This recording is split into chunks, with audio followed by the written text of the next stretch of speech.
In this video, we're going to get Diana Nguyen, who is the founder of Luxe Second Chance, a global consignment store, to talk about how she took the entrepreneurial route as a East Asian woman and how she took a lot of bold choices moving all around the world, from investment banking to her store to day trading that she does on the side. Basically just making really bold and confident choices. So I'm super excited to share this with you guys in the journey to become the bold Asian woman that you know you can become. So if you're interested in this, let's keep watching. So we're interviewing today Diana Nguyen. Am I pronouncing that right? Yes. Okay, that's very important, guys, to ask like how someone actually pronounces their name. Good okay. job. My parents will be proud. Anyways, so we're here today because we want to learn about how you took risks and you asked these bold ass questions and you put out fires all the time, I'd imagine, with your company, Luxe Second Chance. So I'm going to get started because you have so much to share, and I'll get started with talking about how you and I met. Wow. So take it back 4 years ago, okay? And you were on our firm's entrepreneurship spotlight.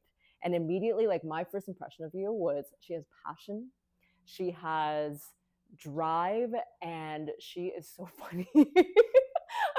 I won't like give it away, but I just remember you're just like, we're Asian, we love discounts. And so that's what I wanted to start the company. Anyways, I won't take it all away, but before we even get started about the company itself, I want to hear about actually your upbringing and how that shaped you to be who you are today, and like those traits that I called out that I've personally found really interesting, what I look up so much about with you. Well, first of all, thank you for having me. I'm very excited. So my upbringing, well, my parents are Vietnamese descent and they're immigrants, but my parents are very liberal in a way. They're very forward thinking.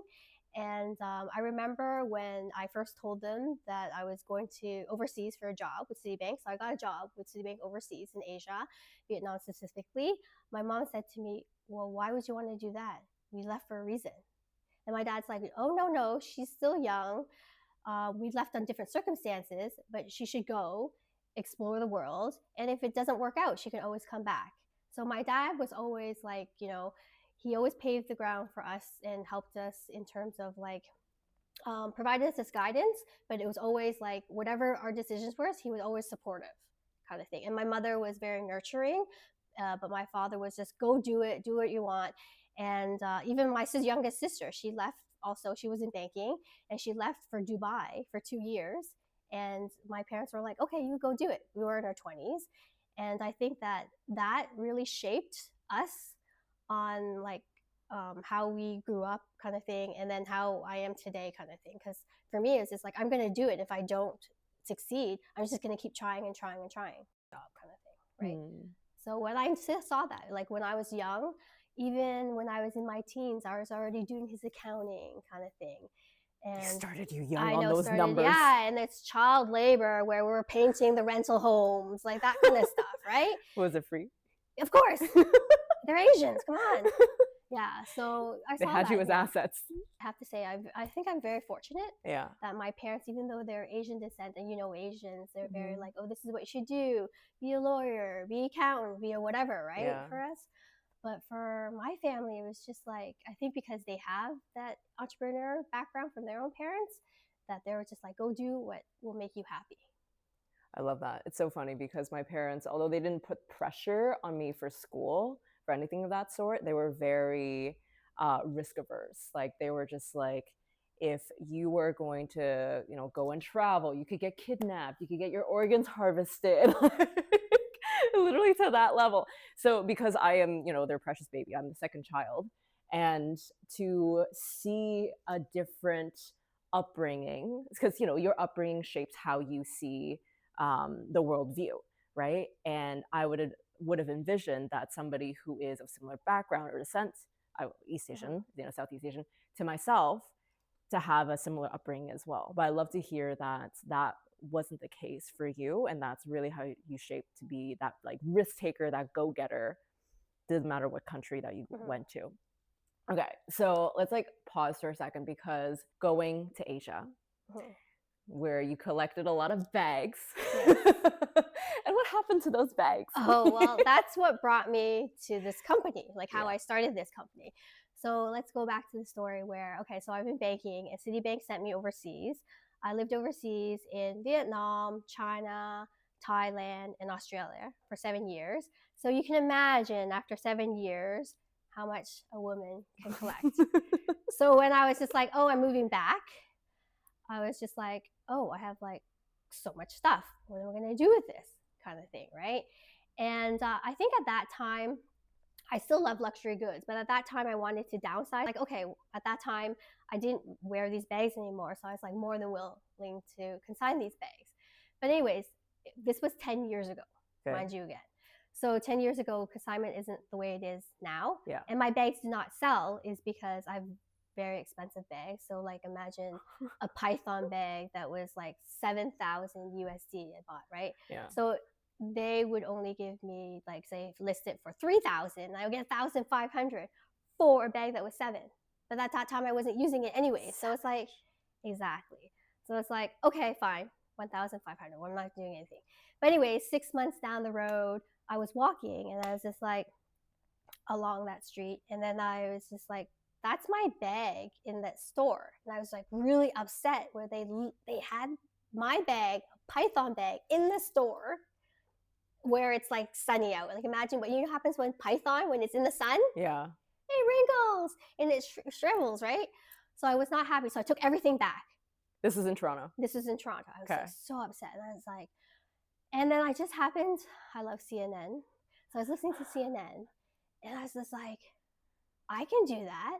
There was about a consignment store where all you have to do is that you get a consignment package, you ship everything to them, and they consign. They basically take the pictures, write the descriptions, give you a price, and you don't have to do anything. And I come from a background where it's like I have limited time. At that time, I had time because I actually left the bank, came back here, not knowing that I was going to start the business, but I wanted to do something else, right? And I was like, yeah, like women like myself have limited time. We don't have time to bring all our stuff, especially if we don't live in the city. Yeah.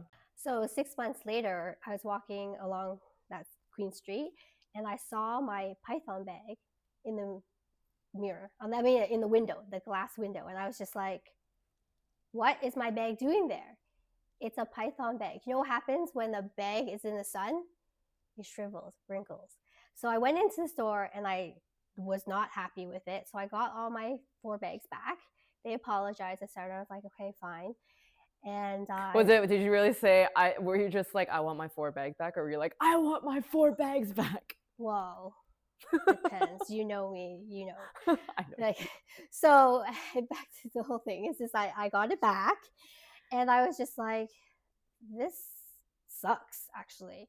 Like consignment in Toronto is not the same because how I'm used to consignment is that in how I first started consignment was in Japan, where I first went to Japan and I was just like, OMG, like there is so much there. Yeah. And it's like almost pristine condition and it's like cheap compared to here. It's the best tip, guys. If you're going to Yes. take anything away from this Yes, video, go to it's Japan go for to Japan. consignment. And then so I was like, this is not like consignment where I know consignment because I've also consigned and gone to consignment stores in Macau, in Hong Kong, mostly in Asia kind of thing, right?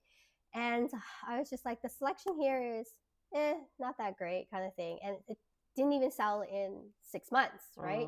So I got all my stuff back. And then one day I was listening to CNN because I like CNN.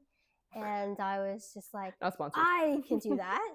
I was just like, it was about a company where they go to, you can bring your items into that store, or they can pick up your items from your doorstep.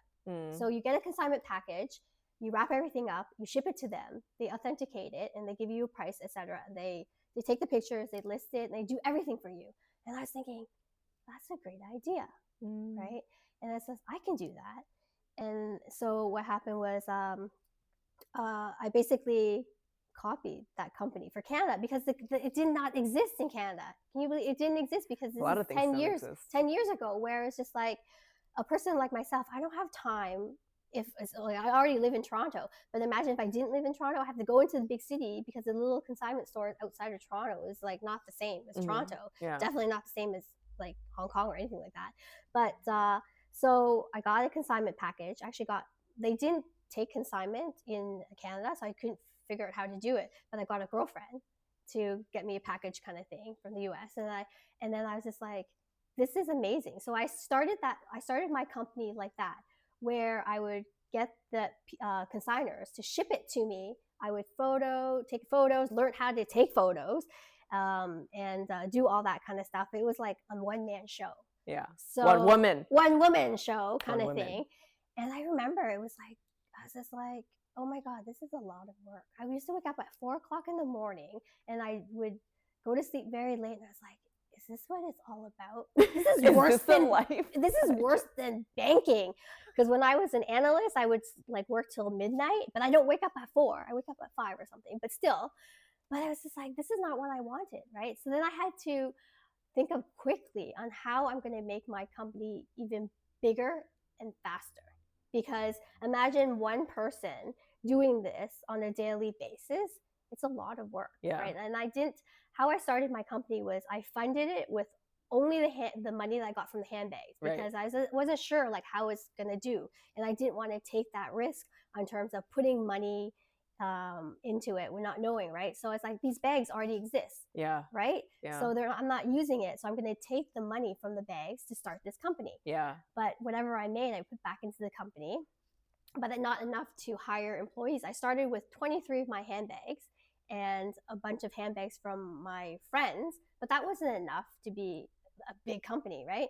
So I had to think quickly on how I would make this company big. And I was like, well, there's a lot of stores, like little stores in Toronto, Vancouver, Montreal, that don't have like an international presence, or like even other regions. Like for example, Montreal wouldn't be advertising to Vancouver, and vice versa, or too far on the other too side far, right? of the country. And they think about it, a little shop doesn't have the funds to do that. So I was just like, I'm going to aggregate all these consignment stores into one platform, like an Amazon for luxury goods, right? And so I would call up Toronto, because I figured Toronto is like why base kind of thing. And they're like, no. And I was like, why? I was like, it doesn't cost you anything. I had the technology, but really my technology was copy and paste back then. That was my technology. But anyways, I had this, I told them, I was like, I'm a startup and I have this technology that we aggregate. You don't have to do anything. All you have to do is say yes, and then we'll pay you you pay us a fee. That's it. And literally you do nothing. We do it. But they're like, no, it's because all Toronto stores, can you believe it, said no? Because like, well, once you do that, you'll be big and you'll take over our clients. Market share. So I called up Vancouver and I pitched them the same thing, and Vancouver said, sure. So literally they really didn't have to do anything. Why would you say no? You're already taking 50% for the bag. You pay me a small fee. Like that's nothing for them, right? And they get the whole, they get access to the whole all of Canada. Exactly, that's the whole thing. They get access to all Canada, and they have access to internationally. But I wasn't international then. Not yet. But now she's in Paris. Yes. So then that's how it started. So then my technology was still copy and paste, and I was just like every day copy and paste. It was like 4 a.m. Everything was like done manually, right? So what you see in the website, it was just like all you do is like save and then do it. And I was like, oh my God, again. So I think this is not the life I want. I might as well consider being banking, right? And so again, I had to think. So it's like, and then I was part of Mars, right? And then the government was giving out funding. So I am a technology company, not yet, but the idea was to be a tech company. And so I wrote up my proposal, etc., kind of thing, and submitted to the government, and I got funding. So I got government funding for this tech company, and that's when it really took off. But before I said take off, I was willing to do anything. So I even on weekends I called my friends and I was like, I need help, and I have wonderful friends, right? And I would be like, I need help. I need you to stand on Young and Bloor to hand out flyers. And my girlfriend's like, no, you can't do it on weekends. You have to do weekdays. I was like, oh yeah, because it's like, duh. So we would stand out, and she would take time off from work, like the morning, and we'd stand there to give out flyers at Young and Bloor and people getting off the metro, and then the financial district, whatever kind of thing. So we did that for like actually a couple weeks, and then even went to the mall and on the weekends to put flyers in the car. We got in trouble for that, but we're like, just apologize and then just like move on kind of thing. I was like, we didn't really know. We're just like, I thought you can do that, but apparently you cannot. So so I did everything, but really what took us like to where we are today, the basis was the government funding. So the government funding gave us quite a bit of money. Yeah. Like, so that really like, so I was able to hire a CTO, part-time CTO, which built all the code. So we have proprietary code where it extracts all the information from the websites. Right? So it actually scrapes it. Yeah, so it scrapes It's not everything. a copy and paste no, anymore. it's not a copy and paste We've anymore. graduated from that, guys. Yes, graduated from that. And so we did that. We built it, and then gradually I went from just Canada to the US, and then for France and the UK. So I got funding throughout, depends, because there's also funding from Waterloo, Communitech, etc. kind of thing. Yeah. And it's like, get there. So wherever you want to go, they'll fund you to go there to do it. So it was like a lot of help from the government, right? As long as you had like a good business plan and you were going to hire Canadians, which I did, and they were going to fund that kind of thing. So now we're in 4 countries. We have consignment stores in 4 countries. We're one platform, and we ship internationally. Insane. Yeah. So it just sounds to me that you took a lot of risks, right? Like, for example, even just handing out flyers, I know people who would just be absolutely terrified, especially nowadays, to actually be on the streets and be like, here, come to my store. But you did it. So how do you, well, we know how you took the risk to actually build your company, but now it's more so as you're running the company, how do you decide to take these calculated risks, or how have you decided? Well, let's one risk was like, let's talk about COVID. All right. COVID. So I was in Paris at that time, living in Paris, and then COVID hit, and we knew like a bit about what COVID was kind of thing, but not to the extent, like really to what extent it was, right? But until Trump announced that he was closing the borders, I was like, holy shit, what does that mean, right? And so I took the next flight out the next day to Canada, because I was just like, well, my company's Canadian, most of my staff are Canada, I'm Canadian, and my family's here. Yeah. Like maybe I couldn't even fly anymore, right? Kind of thing. So I went back to Canada. And the first thing I did was, once I was like in Canada, I called up a staff meeting, and I was like, this is what's happening. So it's real. It's because if Trump is closing the border, it means like something is happening, and like we don't know how movement's going to be in terms of like people flying, or like in terms of like if people will be shopping anymore, like money wise, like financially, right? Yeah. And so I said to them, it's just like, I don't want to fire you because I need you, but are you willing to take a 50% pay cut? And until like we figure this out as a company, because we only have so much reserve as a company, you have to look at your financials. And I come from a financial background. Like I don't know what the future is. Imagine I can't, I don't make money in like a couple months. Like if I don't have any sales, how am I supposed to pay you, right? But at least 50%, I know that I'll be able to cover that with the reserves, et cetera, kind of thing, right?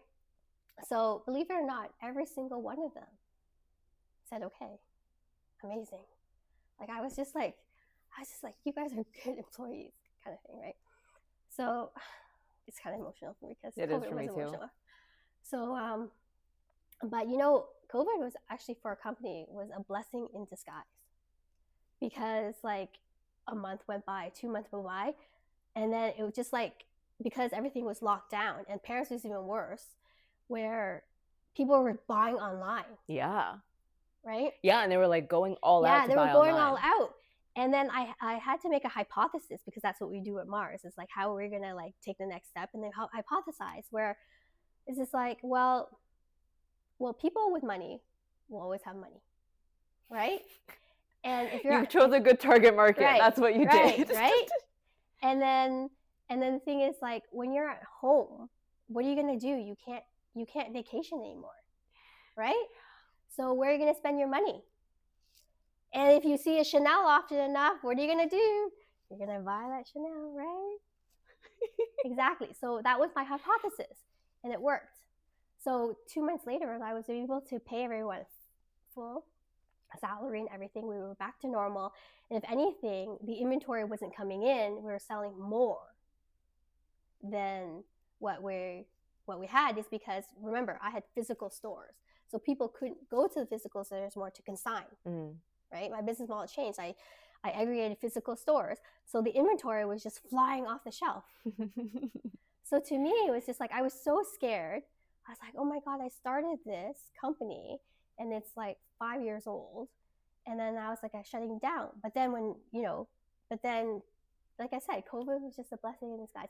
And for me, COVID was amazing too, like personally, because I got to spend time with my family, and we have a cottage, right? We got to spend time with cottage, and it changed the way like people work too. It's like, well, as a startup, you always work from home, right? But it, like, you can see from a corporate perspective, like you can work from home kind of thing, and you get more time to spend with your family. And that was the whole point of like starting a company, was like, I didn't want to basically be a slave to a corporation, to be honest. And I left banking because I was tired.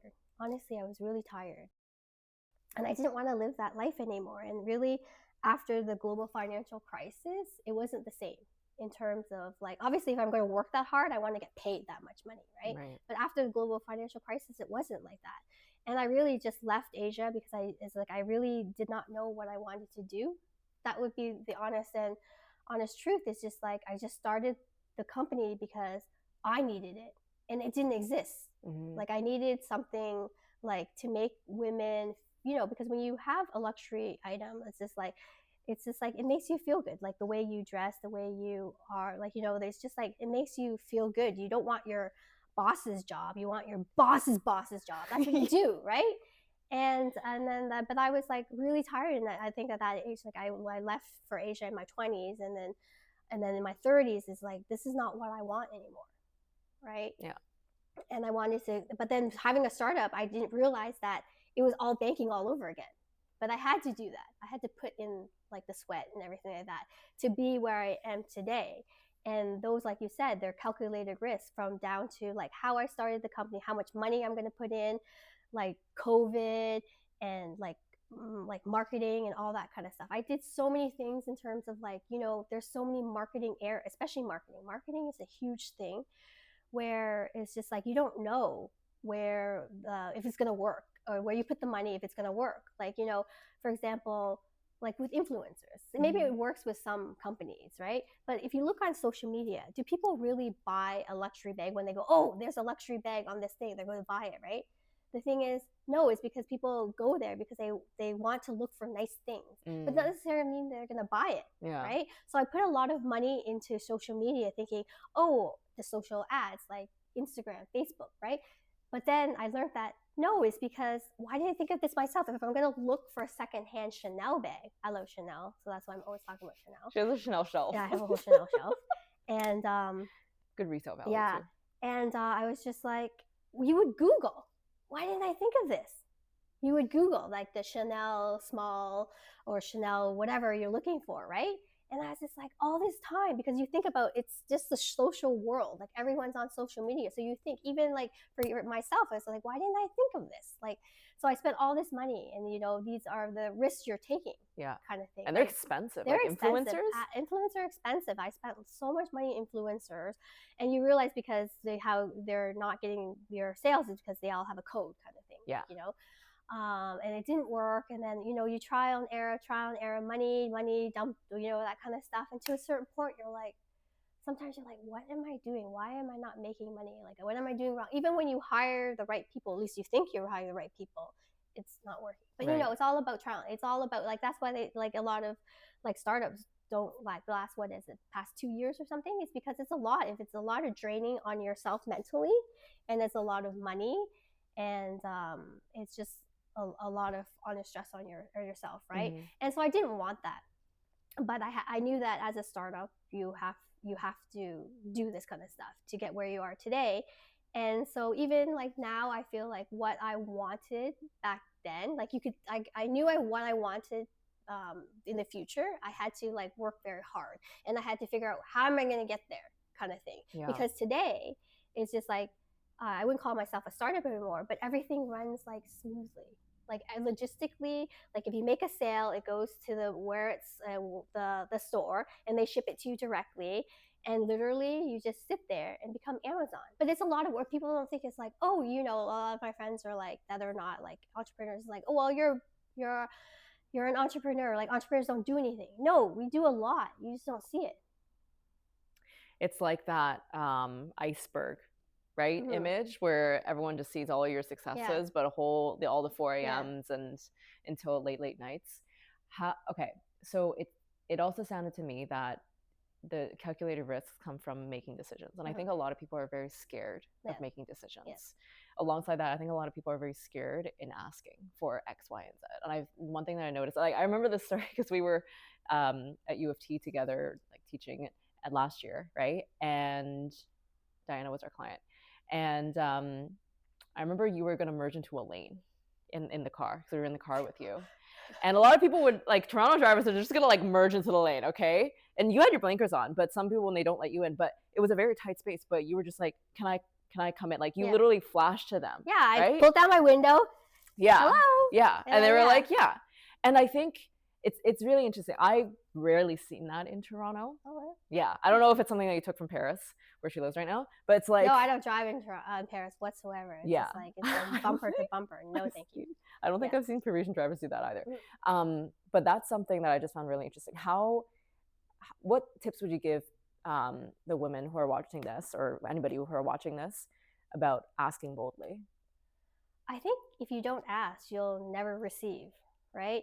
And I think throughout my career, I've always asked, is because like I always felt like myself, I was never really like qualified for it, because at least like, you know, as the thing is just like you always think that you have to have like this in order to get that, right? But it's just like even when I wasn't qualified, and I remember like a friend of mine, he's like, okay, even if like when I first started, I started in retail banking. He goes, even if you don't have that certificate, just say on your resume that you're going for it.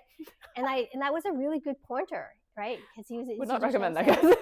no, but he was again, no, you still register for it. It's not like I'm doing things like no. But he goes, what you do is you just register it and just say you're doing it already, even though you just register for it. Technically, you're registered for it. You just haven't taken the classes for it. Or for it, right? Yeah. And he's just like, you have to ask for it. And you know, the thing is, like, you just have to get your foot in the door. And even if you're pouring coffee, you're still in the door. Yeah. And I still remember like my first job, because I did want to please my dad a bit, so I started off in accounting. Maybe you don't know that, but I did. And I was just like, again, what am I doing? Like, why am I doing this? But for me, I always know, I don't know exactly what I want, but I know what I don't want, right? So when I'm in there, like I'm working, and then I'll know that, oh, this is not what I want. But until I'm there, I don't really know, right? Kind of thing.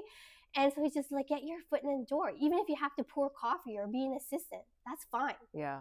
Right? But you just have to ask. So my first job was in retail banking, and I looked at the person I was replacing. She was 27 years old, and I was just like, at the age of 27, I don't want to be doing what you're doing, right? And so I always moved on. So then I moved on to the institutional side. Then I applied for structured interest rate derivatives. Okay. I didn't know anything about structured interest rate derivatives, right? But when I went for the interview, I was like, no, you have to give me a chance. It's just like, let me learn it. And I actually told him, I was like, why don't you give it to me, your little booklet that you have, right? And then a week's time, I will come back and you can ask me questions then. You're bold. Right? You're bold. And I kid you not, the manager that was interviewing, he's like, fine. And so he gave me the booklet, right? Yeah. Where all the derivatives, like step up or whatever, all the derivatives. Yeah. And then a week later, I came back and I did the interview, and he interviewed. He's like, what's this, this, and this? And I just like, well, all I did was like had to study for it, right? Yeah. But if you don't give me a chance, then I don't know. And then he just said, okay. And he let me go. And I was like, did I not get the job? How could I not get the job? And I finally got a phone call. I was like, OMG, I got the job. Even though I felt like I should get the job because I did in flying colors. but he didn't call. He waited like a week or so to call me, and I got the job. Wow. So in structured interest rate derivatives, and with zero experience, with guys. zero experience, but passion. Right. And then when I was doing it, I was just like, oh, I was on a Japanese desk in Toronto, so we were the analyst for the Japanese desk and how it worked. And I was like, this is not what I want to do. I want the Japanese desk. That's where all the money is. And I was just like, I'm getting paid peanuts compared to these guys. But if you understand like derivatives, it's like you're pricing things 30 years out, but you're getting paid now. It doesn't make sense. So many things can happen. Yeah. Right? It's like insurance when they price insurance policies. Yeah, but I was just like, these guys, the traders, because I would stay at late at night because I'm so studious. Not really, because I just had to get my work done. And I would talk to them, right? Yeah. Like, yeah. And then I was just like, these guys are getting paid so much money and I'm getting paid peanuts compared to them. I'm going to get myself onto the trading desk. I want that job. I want that job. Anyway, so then, but no, I did not know. I thought like, look, it doesn't make sense. We're 30 years out and you're getting paid now. But this is before the global financial crisis. So I was doing things that I even thought they were so risky, not knowing that the global financial crisis is going to happen, right? So then I was working there for a year or so, and this is TD, and they were one of the first Canadian banks to close anything that exotic derivatives. Exotic. So they said so anything like basic swaps or anything like that, interest rate swaps they kept. Okay. Right? But anything that is exotic, which is my desk. Wait, was exotic like referring to the country? No, exotic as in like the structure of it. Oh, okay. Because I was gonna be very complex structures. I don't know if that's politically correct. No. I'm talking about like exotic structures. Yeah. So anything like an interest rate swap, like a basic vanilla swap, would be like fine. So those desks were, and I was just like, what? And then they're like, oh, in a couple months, or it could take like a year to wind down these deals.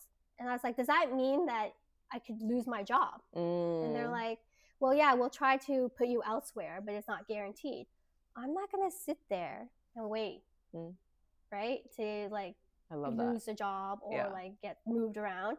So I started off with Scotia. That was in retail. So at Scotia, I made a very good friend. She was the head of HR. Oh. So we sat in a conference together. So we chatted. So I emailed her. I'm Diana Nguyen. Do you remember me? We sat. So I introduced my whole self again. She's like, yeah, I remember you.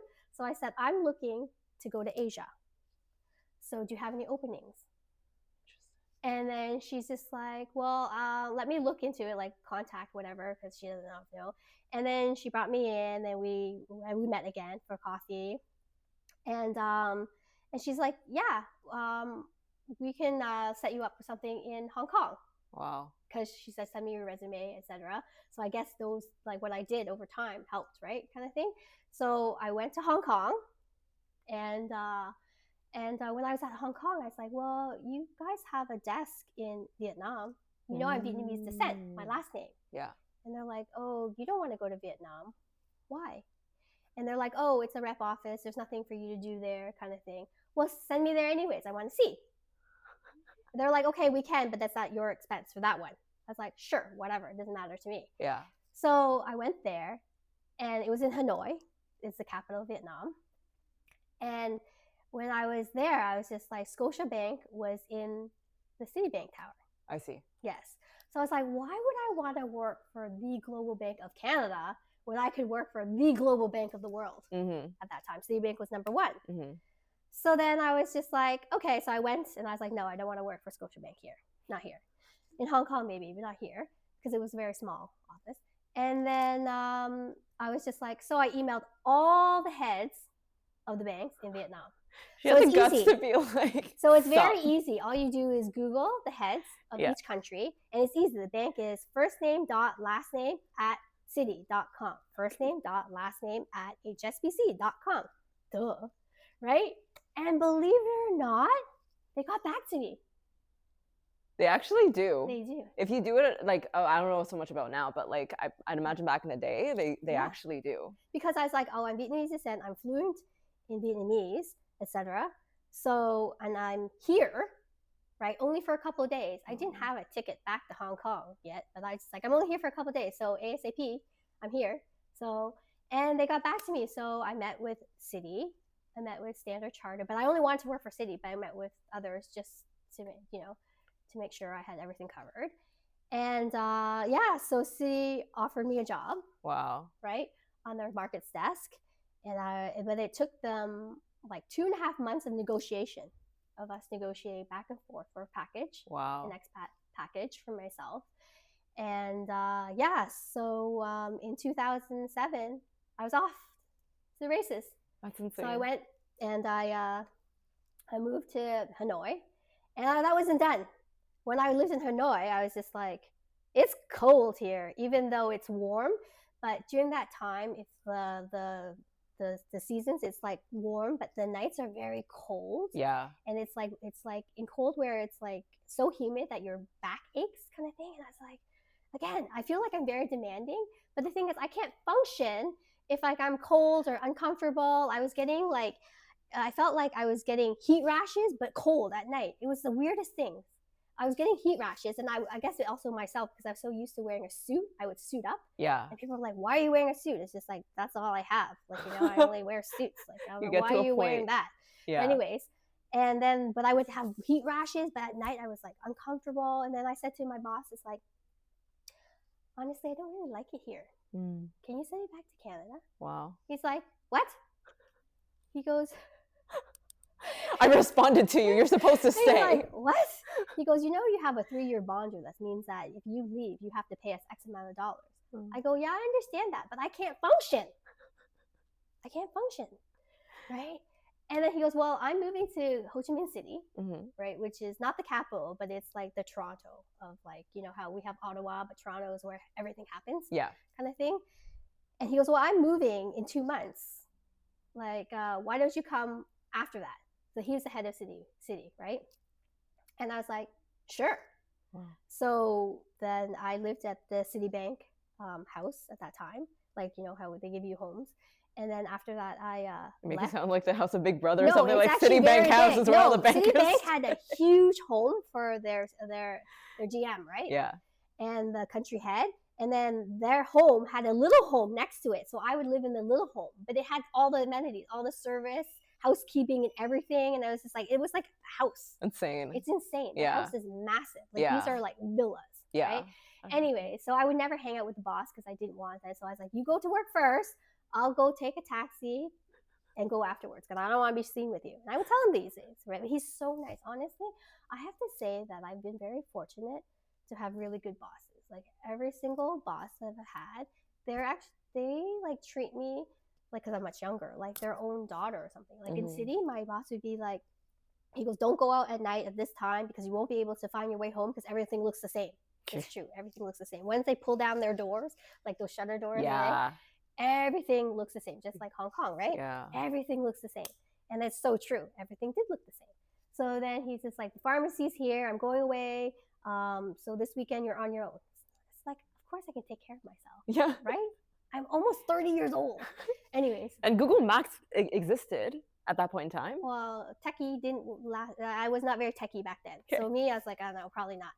Anyways, so so what happened was, where was I? Yeah, so then, but I'm just saying that I would always ask, and that you'd be surprised that people are more than happy to help you.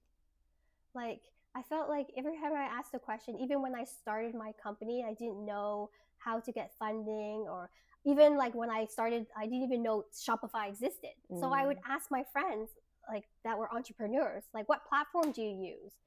And I think they use Magneto, but there's like, oh, there's this company called Shopify. You should try them, because I'm not a techie.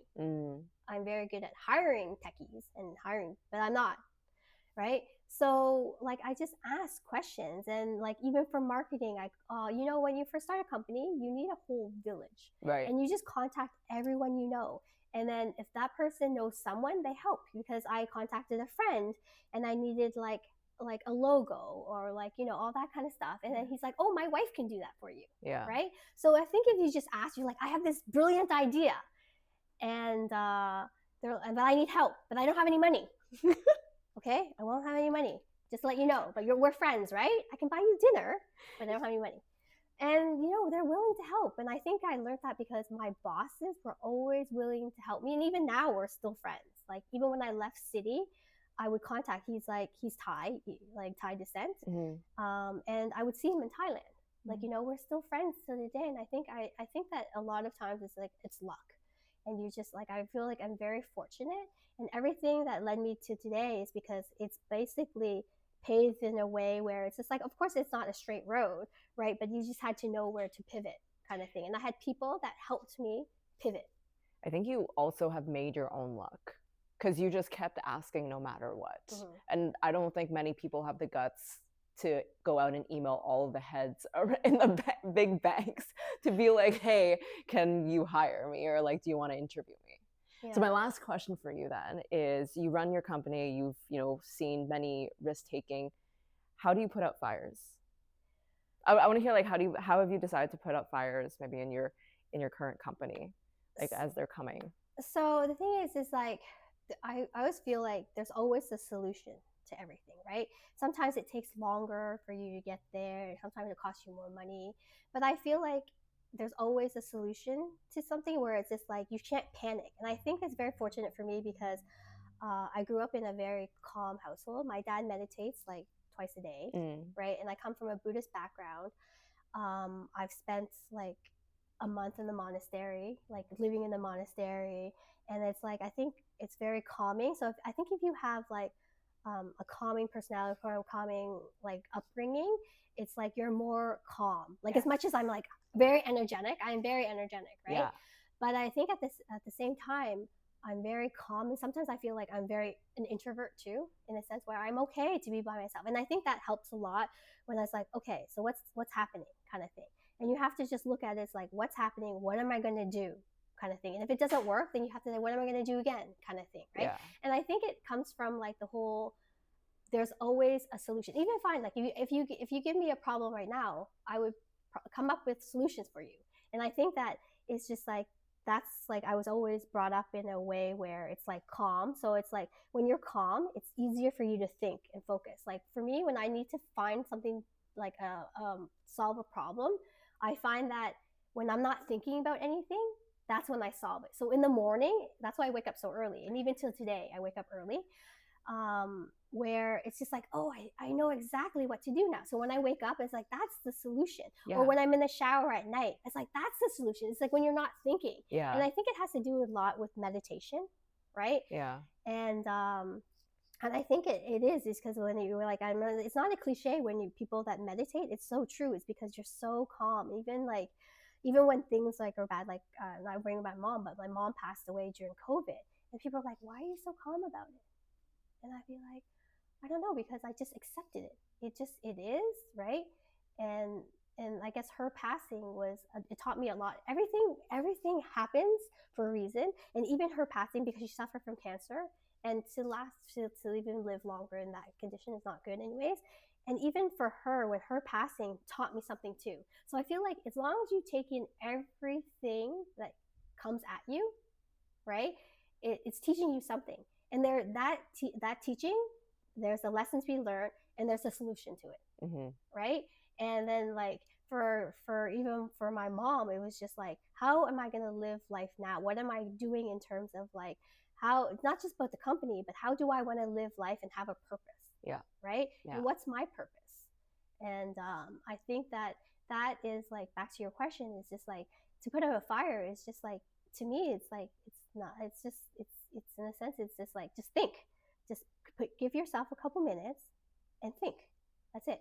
And maybe it's easier said than done. I'm not sure, but I don't know about other people, but it works for me. Yeah, I mean, like, but I think it's like the whole meditation. Like during that time after I left the bank, I spent a lot of time. I met the Dalai Lama, and I spent time 10 days with his teachings. And honestly, it's changed me in terms of like I'm a skeptical person. I don't really believe in what people say unless I see it myself. Yeah. And to be in the room with him, you can feel the energy, no joke. And everything, again, I tried so hard to get a meditation spot, like for many places. Everything was always full, it's always on the wait list. And then India came up. It was like amazing. Like it was just like if I needed that in my life, because I was like, why am I so unhappy? Like from an outside perspective, I have everything. This is what I have to say. I have money. I have a great job, like, you know, and like, you know, everything is like service to me. You had designer And bags. I had designer bags. With everything, it was just like, but why? Why am I so unhappy? Like, why? I feel like I'm not like fulfilled. And what was, and I couldn't figure that out. So then I think that's when another friend of mine, see, I have good friends, where it's like, maybe you should just go on a meditation retreat. So I took her up on it. Yeah. And I did this meditation retreat, and it was like life changing, where it was like so life changing, where it was just like, I need more of this. And I was 10 days, I met the Dalai Lama. I had 4 days with him, and then I had 3 days off, and then I did 10 days meditation. And then literally I wanted more, because I felt like there was so much more I could learn from this. So then I spent a month in Nepal that same year. And that's what changed my life in terms of like what I want to do, how I'm going to view life. And I don't want to be basically miserable. Actually, I was miserable. Like, how can you, from an outside perspective, how can you be miserable? But I was. Yeah. But I think that everything that happened in my life, in terms of my career, my upbringing, my career, all the way down to like all my designer bags, right, started the company. It's kind of crazy that just because I had all that, I went to the meditation retreat, I didn't want it. Look, I have goosebumps. I didn't want this life anymore. I didn't want like all this. It was just cluttering my brain, right? And I started this company to offload everything. But once you're like offloaded and you feel calm again, but it's like, again, deep down, it's like, I still love my designer bag. So then it's just like, I didn't sell everything. I kept my Chanel's. I sold everything else, like, you know what I mean? But, you know, because I still love that brand. But I think that, like I said, it's just like everything happens for a reason, I think. But I think that you also have to be, in a sense, like, be brave and not be scared. And the path is not a straight line. You just have to go the unwalked path. Yeah. I mean, bold enough to take it too. Any last words for our dear viewers who are trying to learn how to be their bold self? Oh, as my motto goes, be bold, be beautiful, own it. That's literally her company's motto. Yeah. That's amazing. But it's also the love for authentic goods. I love it. All right. Big hugs. All right. Thank so you. Thank you for having me. This was amazing. Yes. There were tears in my eyes. Yes. Many points in time.